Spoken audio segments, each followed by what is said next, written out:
MIM supremo व हैदराबाद के रुकने पार्लियामेंट बैरिस्टर असदुद्दीन ओवैसी ने करनूल बस हादसे पर अफसोस का इजहार करते हुए पार्टी की जानिब से जांबाग होने वालों के अहले खाना से दिली हमदर्दी का इजहार किया और जख्मियों को जल्द सेहतियाबी के लिए दुआ की।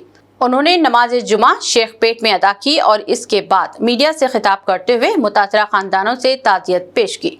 असदुद्दीन ओवैसी ने इस वाक़े को इंतहाई अफसोसनाक करार देते हुए कहा कि अवाम को महफूज सफ़र की सहूलत फराहम करना हुकूमत की जिम्मेदारी है और इस अलमनाक हादसे ने हमें इसकी याद दहानी कराई है।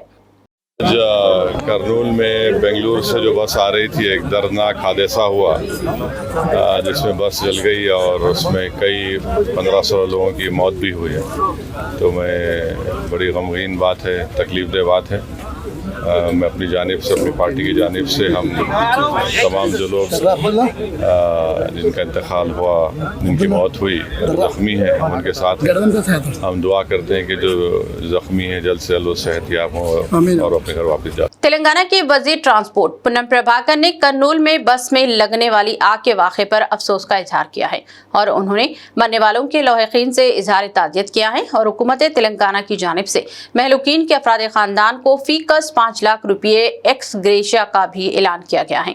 एक वीडियो पैगाम जारी करते हुए पूनम प्रभाकर ने कहा कि चीफ मिनिस्टर को इस हादसे से वाकिफ करवाया गया है और महकमा ट्रांसपोर्ट को इस वाक़े की जख्मियों की मदद की हिदायत भी दी गई है। उन्होंने कहा कि वो आंध्र प्रदेश के वजीर ट्रांसपोर्ट के अलावा करनूल के जिले कलेक्टर और एसपी से फोन पर बात कर चुके हैं और तफसीलात से वाकिफियत हासिल की है। पूनम प्रभाकर ने कहा कि चूंकि एपी, कर्नाटक और तेलंगाना के दरमियान यौमिया हजारों अफराद सफर करते हैं, इसीलिए मुस्तकबिल में इस तरह के हादसात की रोकथाम के लिए इक़दाम किए जाएंगे।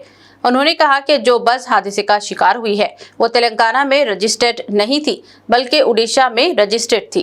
उन्होंने मरने वालों के अफराद खानदान से ताज़ियत का भी इजहार किया है।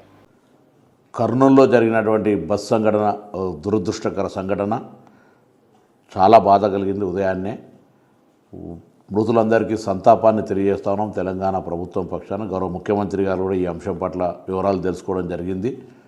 అక్కడ తక్షణంగా తెలంగాణ ప్రభుత్వం నుంచి ఏదైనా సహాయక చర్యలు జరగాల్సి ఉంటే సంబంధిత రవాణా శాఖ అధికారులను కూడా ఆదేశించడం జరిగింది. తెలంగాణకు సంబంధించి అదేవిధంగా ఆంధ్ర రవాణా శాఖ మంత్రి గారితో, జిల్లా కలెక్టర్ గారితో, డిఐజీ గారితో టెలిఫోన్లో మాట్లాడి ఇన్సిడెంట్ యొక్క పూర్తి సమాచారాన్ని తీసుకున్నాం.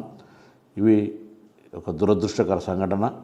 దీని పట్ల భవిష్యత్తులో, ఎందుకంటే హైదరాబాద్ వయా ఆంధ్ర, కర్ణాటక వయా ఆంధ్ర, హైదరాబాద్కు రోజు వేల మంది ప్రయాణం చేసే ఈ యొక్క బస్సు వ్యవస్థలో అన్ని రకాల చర్యలు తీసుకోవడానికి ముగ్గురం ట్రాన్స్పోర్ట్ కమిషనర్ తొందరలో సమావేశమై తదుపరి ఇటువంటి ఇన్సిడెంట్ జరగకుండా తీసుకోవాల్సిన చర్యలను తీసుకుంటాం.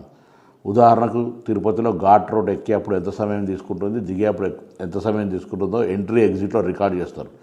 ఇక్కడ కూడా హైదరాబాద్ నుంచి బెంగళూరుకి వెళ్ళినా, హైదరాబాద్ నుంచి తిరుపతికి వెళ్ళినా, హైదరాబాద్, విజయవాడ, రాజమండ్రి, వైజాగ్లకు వెళ్ళినా ఇటువంటి నిబంధన తేవడం ద్వారా స్పీడ్ లిమిట్, యాక్సిడెంట్ నివారించే హక్కు ఉంటుంది. అదేవిధంగా బస్సు ఓనర్స్ కానీ ట్రావెల్స్ సంబంధించిన వాళ్ళకు కూడా విజ్ఞప్తి చేస్తున్నాం, హెచ్చరిక చేస్తూ ఉన్నాం. రవాణా శాఖ తరఫున మీరు మీ యొక్క ఫిట్నెస్ కానీ, ఇన్సూరెన్స్ కానీ తదితర అంశాల పట్ల ఎక్కడ నిర్లక్ష్యం వహించినా నేరుగా హత్యా నేరం పెట్టి లోపలికి పంపుతాం. జాగ్రత్త అని చెప్తా ఉన్నాం. నియమ నిబంధనలు పాటిస్తూ స్పీడ్కు సంబంధించిన విషయంలో కూడా జాగ్రత్త వ్యవహారం చేస్తూ ప్రాణాలతో చెలగాటం ప్రయత్నం చేయొద్దు. రోజువారీ రవాణా శాఖ చెక్కులు చేస్తే వేధింపులకు అని మాట్లాడతారు.